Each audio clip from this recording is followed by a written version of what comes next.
Welcome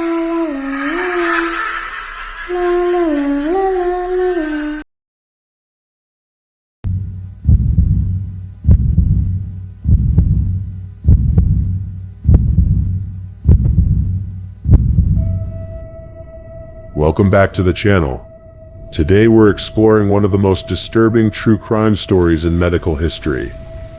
This is the haunting tale of Harold Shipman, a doctor who betrayed his oath to heal, ultimately killing 218 patients.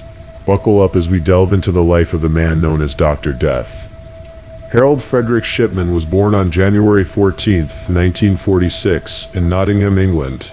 He was the second of 3 children in a working-class family. His mother, a strict and devoutly religious woman, worked as a nurse, significantly influencing Shipman's career aspirations. Tragically, Shipman's father passed away when he was just 17, an event that deeply affected him. From an early age, Shipman was academically inclined. He attended the prestigious Leeds University, where he studied medicine. After completing his degree in 1970, he began his medical career as a general practitioner. Initially, Shipman worked at a local hospital, and later moved to a general practice in Todmorden.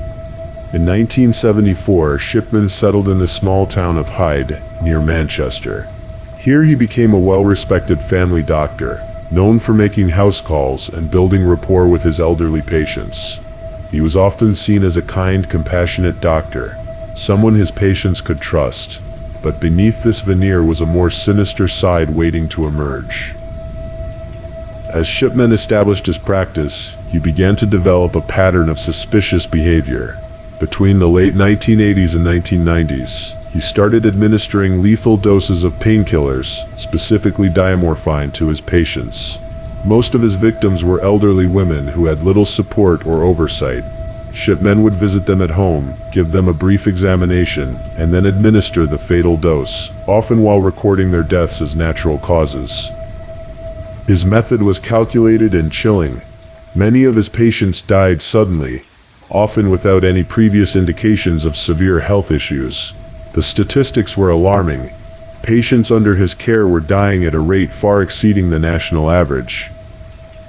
Suspicion began to grow when local undertaker Alan Hargreaves noticed something peculiar. The death rate among Shipman's patients was unusually high. Concerned, he raised the alarm. In 1998, Greater Manchester Police launched an investigation into Shipman's practice. The case gained momentum when they realized he was not just a trusted doctor but a suspected murderer. The pivotal moment came in April 1998, with the death of 81-year-old Kathleen Grundy. Shipman attended to Grundy at her home and later declared her dead, attributing it to natural causes. However, suspicions were raised when it was discovered that Shipman had forged her will, making himself the sole beneficiary. This led authorities to exhume her body, which revealed the presence of diamorphine. With growing evidence against him, Shipman was arrested in September 1998. This arrest marked the beginning of exposing one of the most shocking murder cases in British history. Harold Shipman's trial began in October 1999, where he faced 15 counts of murder and 1 count of forgery. The prosecution presented a mountain of evidence, including testimonies from families of the victims and medical experts who explained how Shipman's actions deviated from normal medical practice. Throughout the trial, Shipman maintained his innocence, claiming that he had done nothing wrong. His defense portrayed him as a dedicated doctor who was misunderstood. However, the jury saw through the facade. On January 31, 2000, Shipman was found guilty of 15 counts of murder and 1 count of forgery. He was sentenced to life imprisonment, with a recommendation that he never be released. The impact of Shipman's crimes echoed through the medical community and the families of his victims. In the wake of the trial, the Shipman Inquiry was launched to investigate the systemic failures that allowed Shipman to operate for so long. The findings revealed serious lapses in medical oversight and regulations, leading to significant reforms in how doctors are monitored in the UK. Harold Shipman spent his time in prison, where he was reportedly depressed and refused to accept responsibility for his actions. On January 13, 2004, just a day before his 58th birthday, he was found dead in his cell, having hanged himself.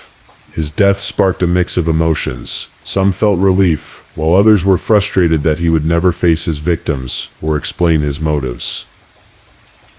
Harold Shipman's story is a chilling reminder of the vulnerabilities in the healthcare system and the trust we place in medical professionals. His ability to manipulate and harm those who depended on him for care is a haunting tale of betrayal. As we reflect on this dark chapter, let us remember the lives of those lost and the families left to grieve. If you found this story compelling, don't forget to like, share, and subscribe for more true crime deep dives. Until next time, stay safe and aware of the signs around you.